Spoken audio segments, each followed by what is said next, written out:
Hay algo todavía más doloroso que no sentirte elegido, y es el dejar de elegirte a ti mismo para que alguien más lo haga. Y quizá lo has hecho, por supuesto, sin intención, sin darte cuenta, simplemente empezaste a identificar qué era lo que la otra persona quería de ti y lo empezaste a transformar y a volver parte de tu identidad para sentirte elegido, para que la otra persona estuviera contenta, para que la otra persona te eligiera. Y quizá a pesar de todos esos esfuerzos, ni siquiera lo has podido sentir o ni siquiera estás siendo elegido, o quizás sí, pero a medias. ¿Has callado algo que necesitabas decir? ¿Algo que te dolía incluso? Quizá has perseguido a alguien que evidentemente no estaba disponible emocionalmente, que no estaba disponible o que quizá incluso sabías que tenía pareja. Y aceptas migajas, decides cambiar tu forma de ser, porque finalmente es una elección. Dejas tus límites a un lado y todo es por el miedo a que la otra persona se vaya, a que la otra persona te deje o a que la otra persona no te elija. Y quizás estabas pensando que esto lo hacías en pro de pertenecer. Estabas luchando por una relación de pareja, de trabajo, de amigos. Y al final todo parte de un mismo punto que es pertenecer, el querer ser parte de algo o de la vida de alguien. Y que eres digno de ser elegido. Cuéntanos si alguna vez has hecho algo para que alguien no se alejara, si has hecho algo o si dejaste de hacer algo o si has callado algo. Te leemos en comentarios. Este es el segundo episodio de una serie de 3 en donde abordamos el dolor de no ser elegido. Ya hablamos en el episodio anterior sobre por qué duele tanto y de dónde viene. Te vamos a dejar el primer episodio en la descripción. Si no lo has visto, corre a verlo porque es parte de esta serie y es parte del poder entender por qué nos duele tanto sentirnos no elegidos. ¿Por qué dejamos de elegirnos por tal de que alguien más nos elija? Que eso provoca una herida mucho más profunda y mucho más dolorosa, quizás sin incluso darte cuenta. Por eso el enamoramiento puede sentirse tan poderoso. Piensa en el inicio de cualquiera de tus relaciones, donde te busca, te llama, te sientes vista o te sientes visto. Por fin fui elegida, por fin fui vista. Alguien ha notado que estoy aquí. Y curiosamente en el enamoramiento pasa algo que es, pues, te vuelves muégano, ¿no? Cuando pasa el enamoramiento, sucede que la otra persona también tiene familia, tiene amigos y tiene una vida aparte de ti. Claro, y su tiempo ya no solamente es para ti. Y entonces comienzas por la baja autoestima, por las inseguridades que puedes tener y te pueden cruzar N pensamientos. ¿Y si está con otra? ¿Y si ya no me llama? ¿Y si alguien le dice que no soy digna de él o de ella? ¿Y si cambia de opinión? ¿Y si me deja? ¿Y si desaparece? ¿Si deja de elegirme? ¿Si deja de amarme? ¿Si elige ya no verme? Y muchas veces detrás del miedo de no ser elegido o de los celos que puedes llegar a sentir porque la otra persona pueda estar con alguien más o que ya no le intereses y todo lo que acabas de mencionar, está el miedo a que te abandone, a que ya no te elija. Todo esto viene de tu herida de abandono, que es parte de lo que hemos hablado en episodios anteriores y también te sugerimos, te recomendamos que lo escuches para poder ahondar más allá de todo esto. Y es que el perder a alguien no es bonito, nunca va a ser bonito perder a alguien, ya sea porque se fue de alguna otra manera, pero si es porque no te está eligiendo, porque eligió a otra persona o simplemente el amor se acabó, pues es súper doloroso. Claro, y también cuando te cuestionas, ¿qué significa para ti? ¿Qué significa para ti que elijas sobre mí a esa otra persona? Eso me hace recordar una canción que quizás muchos la recuerden, la de Yuri, ¿Es ella más que yo? ¿No? Y las palabras que dice, ¿no? ¿Qué te da que no te doy? Para algunos puede ser profundamente desgarradora, se puede identificar perfectamente, pero real, sucede. Totalmente. Y entonces viene esta obsesión porque alguien más nos elija, porque alguien decida que sí somos la mejor persona, por decir, mira, yo soy mejor que ella. Muy probablemente pensaríamos, bueno, pues si se va a ir con ella, pues ¿para qué lo quiero retener? Pero es que cuando estás en esos momentos, ni siquiera te das cuenta de eso. Simplemente estás en el de no, me tiene que elegir a mí. Yo lo quiero a él o a ella. Tiene que ser él, tiene que ser ella. Y entonces, en vez de cuestionarnos las acciones que está teniendo la persona, nos cuestionamos qué tenemos de malo nosotros. Ponemos el foco adentro. Claro, pero además nos obsesionamos. Nos obsesionamos y a veces pareciera una guerra interna, una guerra continua, porque también interviene la parte del ego de cómo crees que no me vas a elegir. A veces puede ser aferramiento y hay que saber distinguir quién sería yo de verdad con esa persona y quién soy yo o sería yo sin esa persona.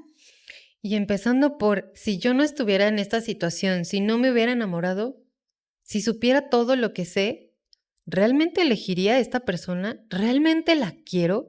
¿Realmente quiero a alguien que me deje por otra persona? ¿Realmente quiero a alguien que no pueda valorar todo lo que sí soy, todo lo que sí doy, todo lo maravilloso que tengo en mi ser?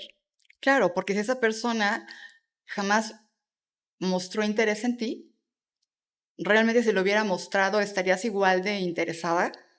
Y también me voy a remontar a nuestros primeros años cuando empezamos a tener esos encuentros, relaciones. Yo me lo pregunté en algún momento de la vida. ¿Qué pasaría si la persona que yo elegí en aquel momento lo hubiera seguido eligiendo a día de hoy? Y digo, no. Qué bueno que no elegí a esa persona y qué bueno que esa persona tampoco me eligió. Y es que a veces cuando estamos en esta situación, ni siquiera es que extrañemos a la persona. Extrañamos el cómo nos sentíamos al inicio. Extrañamos lo que sentíamos cuando esa persona nos eligió. Claro, son esas sensaciones, únicamente ese recuerdo, pero ya no es porque realmente esa persona te vibre y la quieras en tu vida. ¿Te ha pasado? Sí, sí me ha pasado. Y justo como lo dijiste, me ha pasado ambas cosas. Me ha pasado el decir, ¿por qué quiero estar con esta persona?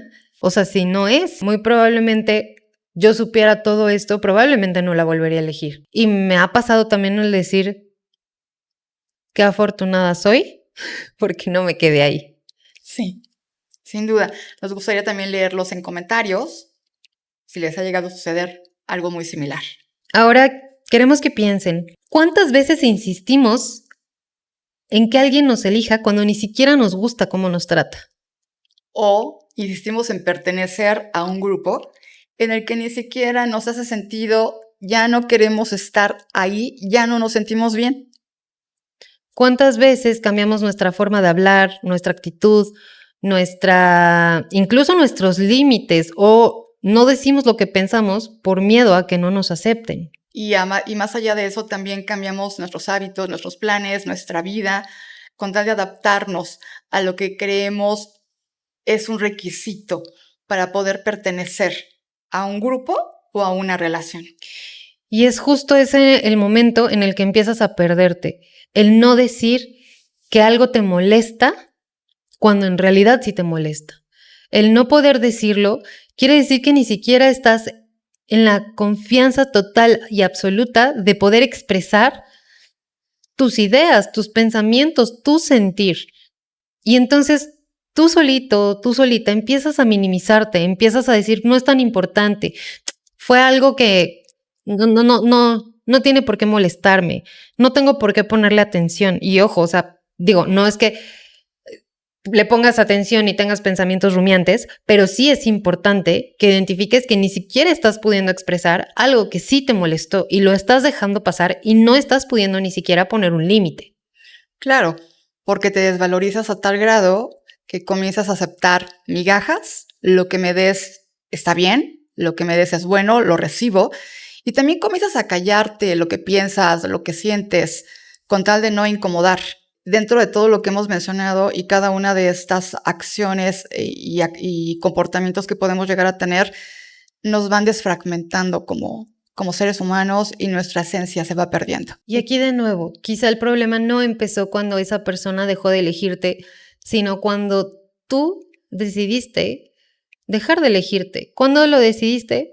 Pues probablemente desde que éramos niños, probablemente desde que queríamos ser aceptados. En el episodio anterior hablamos de situaciones que un niño podía sentirse no elegido por accidente, ¿no? Porque la mamá estaba poniendo más atención a un hermanito, porque tenía que trabajar, por X, Y o Z, pero hay situaciones más fuertes en donde si papá se fue, si mamá se fue, si no nos eligió, si por sobre de ti estaban, por ejemplo, una pareja de papá, todos esos momentos en los que no nos sentimos elegidos, claro que empezaste a decidir que o no valía la pena o tenías que hacer mucho, muchísimo para merecerlo.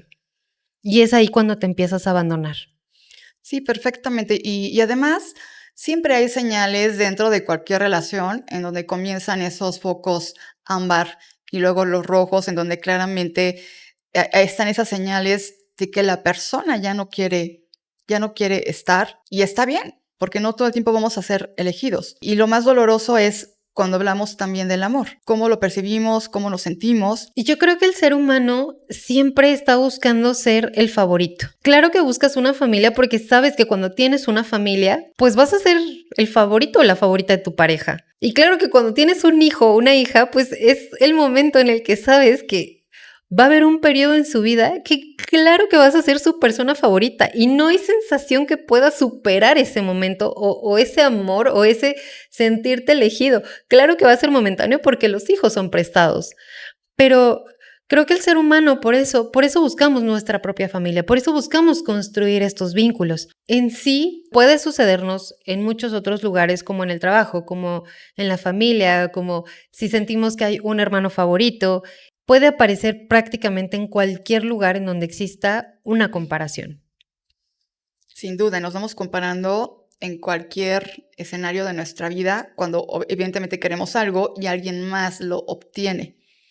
Y entonces seguimos en ese ir y venir intentando descubrir por qué los demás y yo no.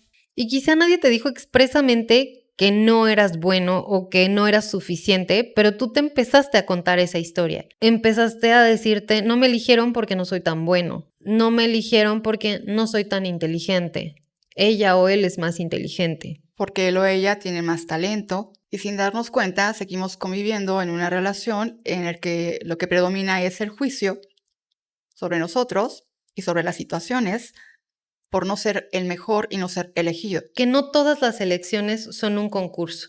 Nos han enseñado de manera muy sutil que la vida es una competencia. Desde que entras a la escuela, tienes calificaciones, deportes, la escolta. Entonces, la vida en sí, sí, es una competencia y tienes que ser bueno y tienes que sacar buenas calificaciones. ¿Y por qué fulanitos sí le dieron esto y a ti no? ¿No? Hablando a lo mejor particularmente de la escuela. Y entonces después vas al trabajo y lo mismo, te sigues comparando, sigue habiendo estas comparaciones y desde, a ver, ¿quién es más bonito? ¿Quién es más inteligente? ¿Quién canta mejor? ¿Quién baila más bonito? Y de grande, ¿quién gana más dinero? Sí, en el trabajo precisamente, cuando ya eres grande, ¿quién es más exitoso? ¿Por qué el otro fue promovido y yo no? ¿Por qué el otro tiene más consideraciones y yo no? ¿Quién tiene pareja? ¿Quién tiene más propiedades? Y te comparas todo el tiempo, todo el tiempo. Y hablando precisamente de la era de las redes, ¿no?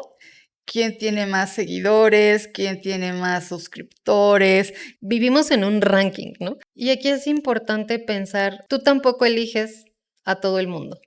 Y cuando no eliges a alguien, no es necesariamente porque alguien valga menos. O sea, tú no piensas, este vale más, este vale menos. No lo ves así. Porque puede ser que no exista conexión, que no exista una empatía, que no exista el mismo interés.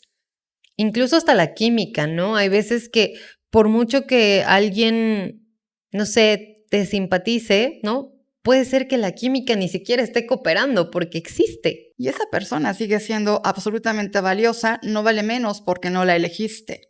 Y entonces, ¿por qué nos cuesta tanto darnos a nosotros mismos esa comprensión? hazte las siguientes preguntas. ¿Yo elegiría esto? ¿Yo elegiría esta relación? ¿Yo elegiría esta amistad? ¿Elegiría pertenecer a este grupo? ¿Elegiría trabajar en este lugar? ¿Elegiría seguir siendo tratado de esta manera? Si la respuesta es no, pregúntate, ¿por qué por tal de que te elijan o por no sentirte abandonado, te estás abandonando a ti mismo? ¿Por qué te sigues dejando de elegir? Y quizá el problema no comenzó cuando esa persona dejó de elegirte. Quizá comenzó cuando tú dejaste de elegirte para conseguir que se quedara. Y al final de esto, ya la pregunta, como lo fuiste viendo, ya no es ¿por qué no me eligió? La pregunta es ¿qué hice conmigo por querer que me eligiera? ¿Cuántas veces callaste algo que necesitabas decir? ¿Cuántas veces aceptaste menos de lo que necesitabas? ¿Cuántas veces cambiaste un límite, una decisión y una parte de ti por miedo a que alguien se fuera? Y creemos que el abandono sucede cuando alguien se aleja, pero el abandono más peligroso y más oscuro es cuando tú te abandonas a ti mismo. Y si al escuchar esto te das cuenta que dejaste de elegirte, la pregunta es, ¿cómo vuelves a ti? ¿Cómo empiezas a elegirte sin convertirte en una persona fría, distante e indiferente? ¿Cómo aceptas que alguien pueda no escogerte sin convertir ese rechazo en una prueba de que no vales? Y sobre todo, ¿cómo construyes una autoestima que no dependa de que alguien te elija o no te elija? De eso vamos a hablar en el siguiente episodio. Recuerda que esta es una serie de 3 episodios, sacamos episodios todos los miércoles y en el siguiente episodio te vamos a dar los 7 pasos para volver a ti y para volver a elegirte. Nos vemos en el siguiente.